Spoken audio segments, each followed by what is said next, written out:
During the middle years of the Roman Republic in the 3rd and 2nd centuries BCE, the Romans fought against the city-state of Carthage. But who were the Carthaginians, and what kind of society and culture did they have? Well, for the next 26 minutes or so in this special presentation that I filmed on location in Tunisia, you can have an opportunity to visit with me once again this remarkable ancient civilization that was headquartered in what is now the country of Tunisia. We will survey this beautiful land and examine how Carthaginian civilization flourished as a result of invading Phoenicians. We will see what happened when these Phoenician settlers built up their own empire that rivaled that of Rome, and we will observe the bloody result of that collision. So let's do it right now.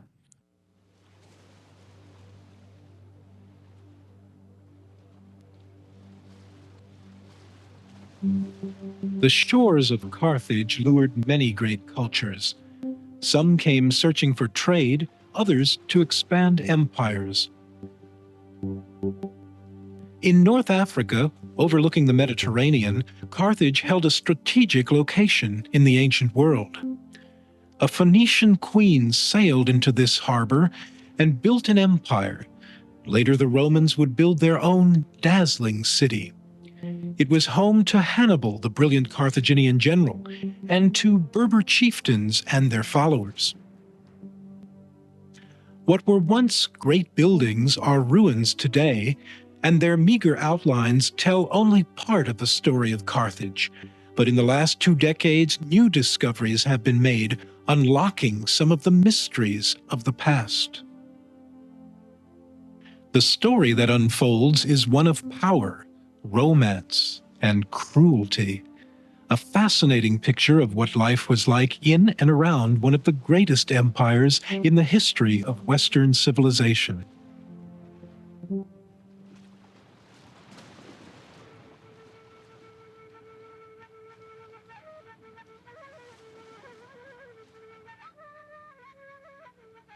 Stories of Carthage have a legendary aura, leaving a gap between myth and reality.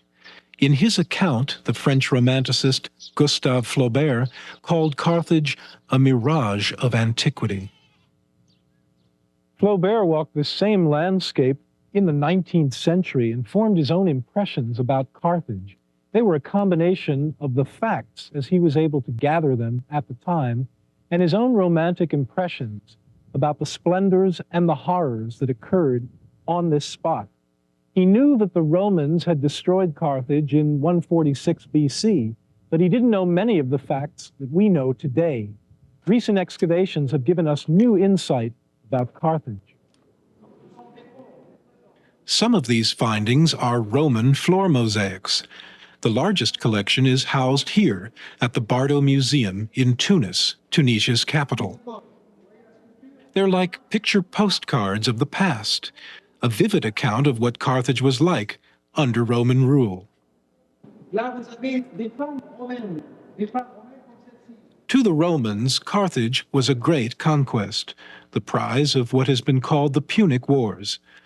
But why did the Romans and other civilizations find Carthage so desirable, so important that they engaged in prolonged power struggles for its control?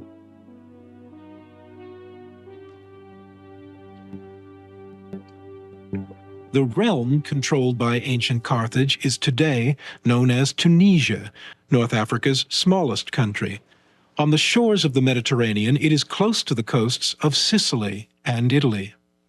Its natural harbors not only housed a great naval fleet, but also witnessed the trading of a never-ending wealth of resources from Africa's interior.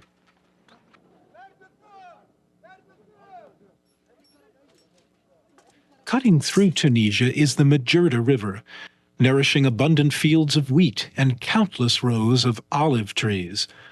Once, these fields were the breadbaskets of Rome, providing more than 2/3 of the grain needed by Rome's hungry and growing population. olives and olive oil were used by the ancients for fuel as well as food.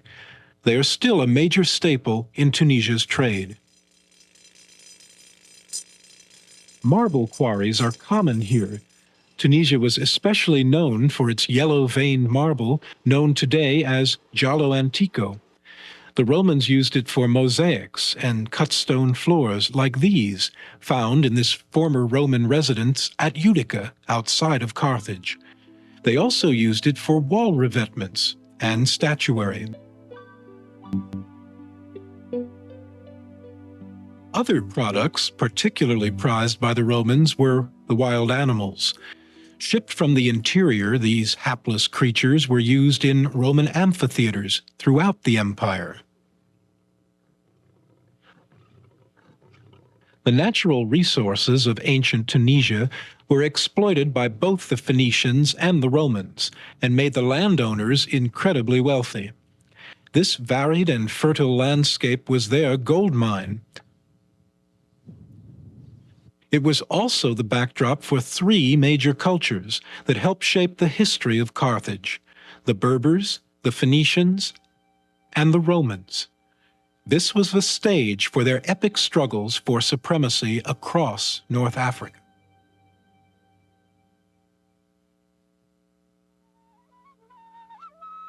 The Berbers, known as the indigenous ones, were in Tunisia long before the Punic and Roman settlers. The term Berber is derived from the Greek barbaros, and it's a misnomer, since it means any group that is foreign, strange, and savage. Semi-nomads migrating to places for food and warmth, they are descendants of the Libyans and can trace their roots back more than 8,000 years before the birth of Christ.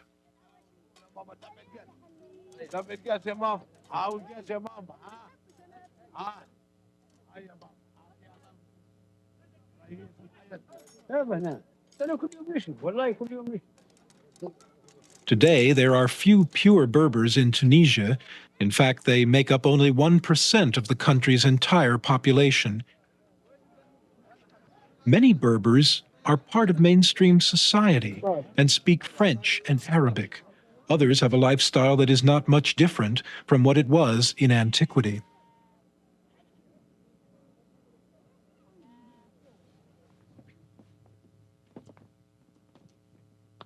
This is the remote Berber village of Tamazret. It's packed around several steep slopes and topped by a mosque.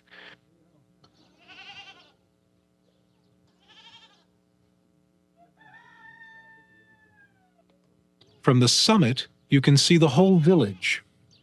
Time stands still in Tamazret, the people and their way of life untouched by progress. Some of these Berbers look a lot like their ancestors. This is a mold of a death mask from the 3rd century AD. Romans made such images of the dead to honor at their household shrines. This man, although a Berber, is preserved for us because of the Roman tradition. It is the only accurate image of an ancient Berber which exists, and is one of the most haunting images of classical antiquity.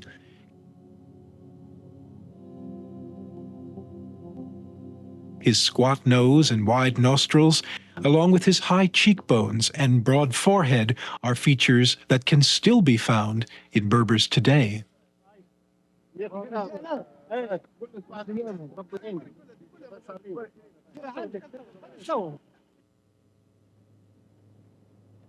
Berbers are a fiercely independent people, and in ancient times they sometimes unified under a charismatic and powerful chieftain called a mas. We have a general idea of what a Berber chieftain looked like from this funeral marker or stele. His hair, riding tunic, and powerful horse are all indications of just how regal and impressive these leaders were. There are many sites in Tunisia called Kassour or Bourges, which were once strongholds or forts for the mas and his villagers. One of the great Berber centers was the city of Duga, where in the 2nd century BC, the powerful Mas Mikipsa built his sanctuary.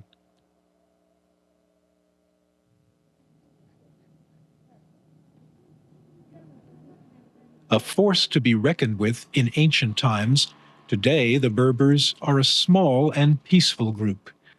Although some live in the cities, they tend to hold on to the old traditions.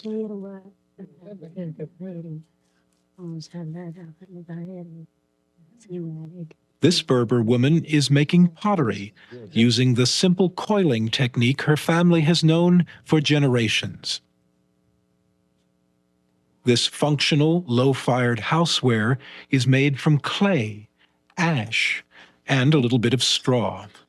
She's following a tradition practiced by her people since the Neolithic period. Finding the old ways among the new is a familiar sight in Tunisia. It's what makes this country unique, a place where the present coexists with the past.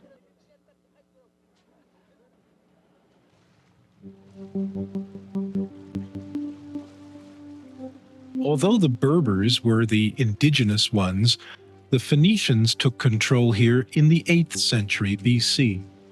Master merchants in superior sailing ships, they may have come to North Africa from their home in what is now Lebanon, because they needed a port for the long haul across the Mediterranean. They made Carthage mistress of the seas and a land renowned for its explorers.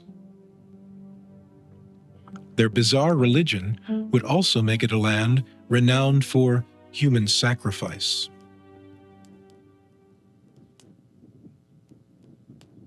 Among the most famous of the ancient Phoenicians was the legendary Princess Dido. She left her home in what is now Lebanon and sailed off with her followers to found Carthage. While Dido's new city of Carthage was being constructed, the goddess Juno drove Aeneas, a hero of the Trojan War, to these very shores. According to the Roman writer Virgil, Dido and Aeneas fell in love during a violent thunderstorm. As my Latin teacher used to say, they found themselves huddled together in a tiny cave without even a comma between them. After a time, Aeneas decided to move on and fulfill his destiny as the founder of a great Roman dynasty. And Dido was left behind, heartbroken, to sacrifice herself on a funeral pyre, a practice which was well known in the ancient Punic world, as we shall soon see.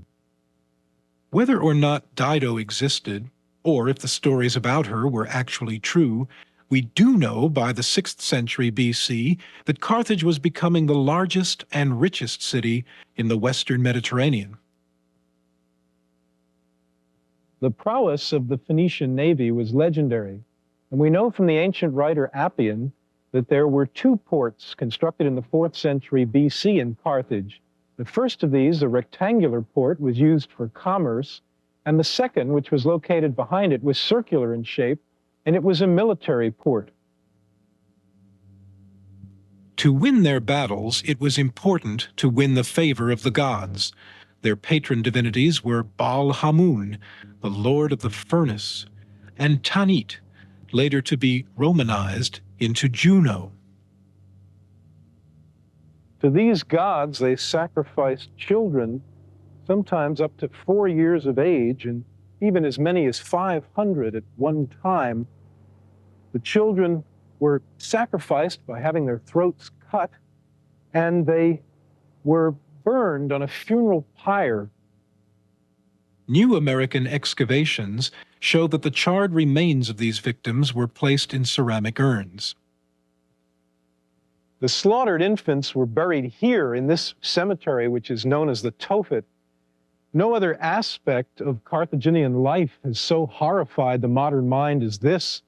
There have been a number of theories put forth as to why these sacrifices were done. It may have been to avoid having too many heirs for landed estates, but I think it's more likely that the The reason behind it all may be a need to sacrifice to a bloodthirsty divinity such as Baal Hamun, the lord of the furnace, and to fulfill the religious needs of this Carthaginian society.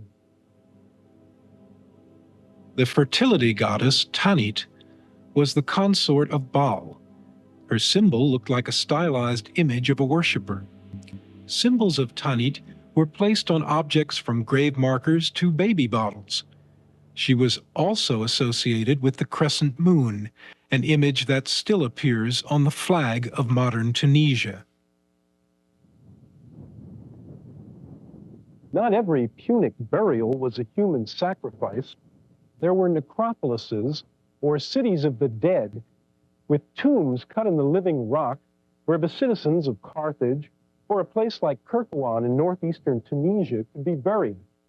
The objects found in these tombs tell us a great deal about Punic daily life. There were amulets and beads made of imported gold, amber, silver, and glass.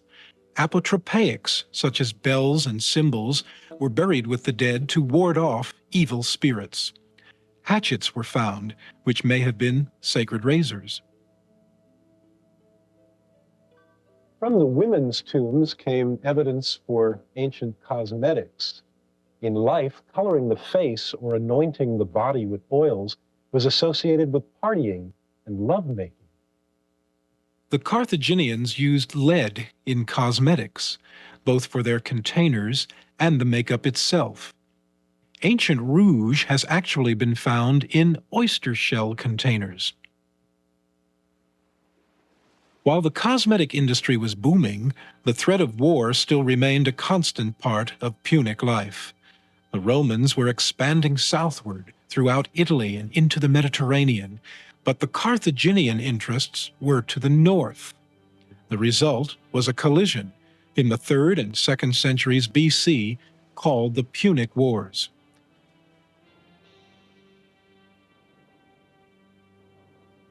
The most famous Carthaginian of all, and perhaps the most brilliant general in history, was Hannibal.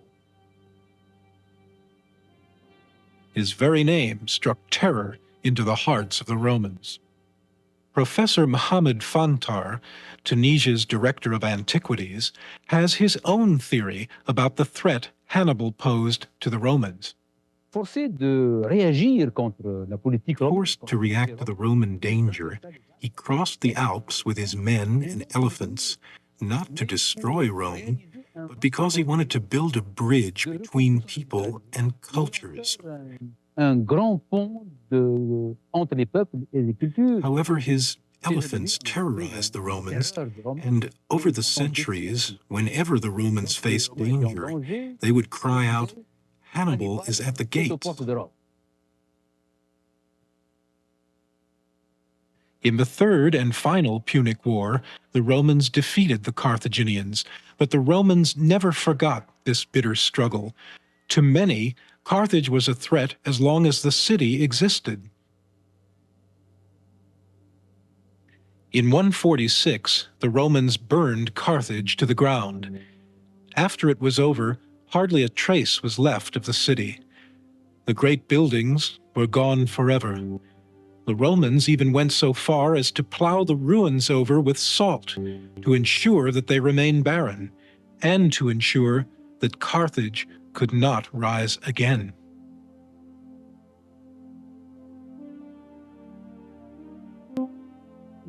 In the 1st century AD, Carthage did rise again, and this time the new and even more dazzling empire would reflect the glory of Roman culture.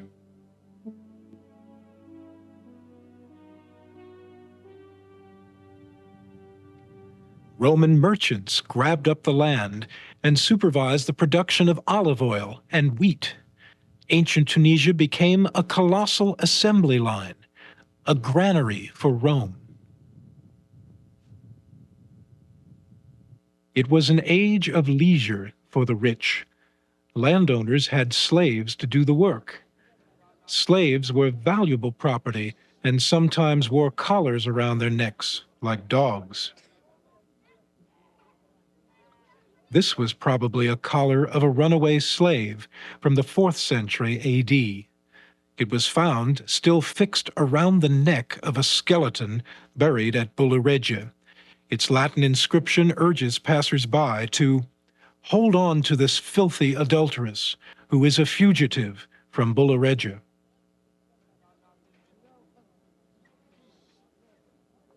With the Romanization of Carthage came the symbols of Rome. The amphitheater at El Jem, one of the most impressive monuments in Tunisia, was an arena of death.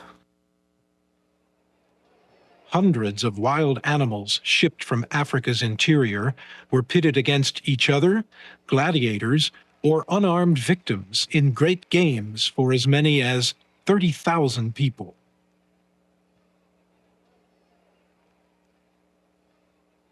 In underground chambers like this, the participants of these macabre games were kept.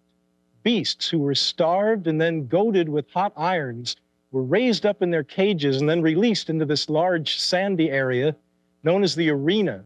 These bloody sports were enormously popular in antiquity, even more popular than football or soccer games today, and each individual team had its own special symbol. Not all the Romans enjoyed the games. Some had finer tastes and preferred the theater. At this ancient theater at Duga, the Romans watched comedies and tragedies, and actors wore masks like this to portray different characters.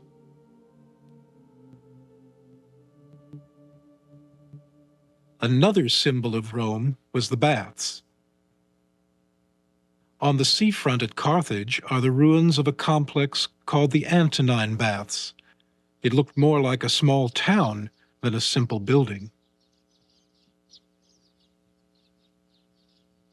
There were 3 different ways to go through the baths, and you could do it all surrounded by beautiful walls, sumptuous mosaics, beautiful statuary. The whole thing reminds me of a motion picture palace of the 1920s, say maybe the Roxy Theater in New York. Beautiful and self-contained world of pleasure. Water for the baths and other uses came from the aqueducts, an amazing feat of Roman engineering. This aqueduct carried the natural spring water of Jbel Zagwan across Tunisia to Carthage. It ran for hundreds of miles.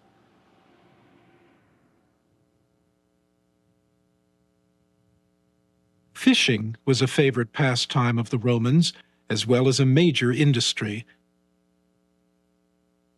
The sea was filled with a variety of fish, the most common being tuna, red mullet, and mackerel. Today, fishing is still an important part of Tunisia's economy. During the Romanization of Carthage, local divinities became assimilated to the Roman gods. The bloodthirsty Baal Hamun evolved into Saturn, the god of agriculture. A favorite hero of the times was Hercules. Although he was often a symbol of man's struggle to reach the realm of the gods, he liked to drink. Here he is, exhibiting some of his less divine aspects. Also popular was Dionysus, the god of wine. Here he holds his rhyton, an animal-shaped drinking vessel. Among his enthusiastic followers were ecstatic female worshippers called Maenads, who ran to the mountaintops dancing and tearing apart wild animals.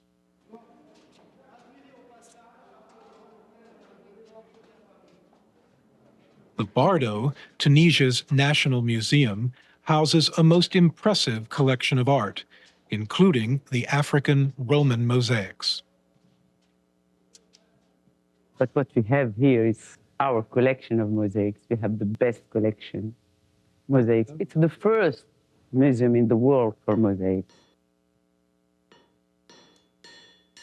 Today, mosaic experts sort through bits of marble and limestone, restoring these ancient masterpieces.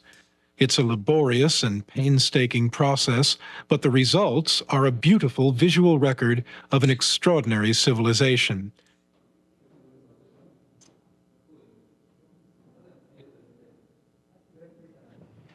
The African mosaics have their own distinct multicolored style, very different from the black and white mosaics of Italy. The Romans used these floor mosaics to decorate their private homes and public buildings. Hunting scenes were enormously popular, and Africa's exotic animals were a common theme. Roman hunters loved their dogs and trained them to track wild boar and other prey. They wore studded collars and chest protectors, and they had names like Thorny and Polyphemus. The gods were depicted too. Here Apollo is charming the animals with his lyre. The ferocious tiger and even the lion have their ears turned toward the heavenly sound. Most of the mosaics are a vivid account of daily life, reflecting the glory of the Roman era when Carthage perhaps reached its greatest heights. But the story of Carthage did not end with the Romans. Many others would come here, and the political and religious fabric of Carthage would constantly change. By the 7th century AD, the might of Islam put its permanent stamp on Carthage. Today, tourists come to Tunisia to shop and relax, and what was once a land of human sacrifices has now become a place of fashionable resorts, shops, and boutiques.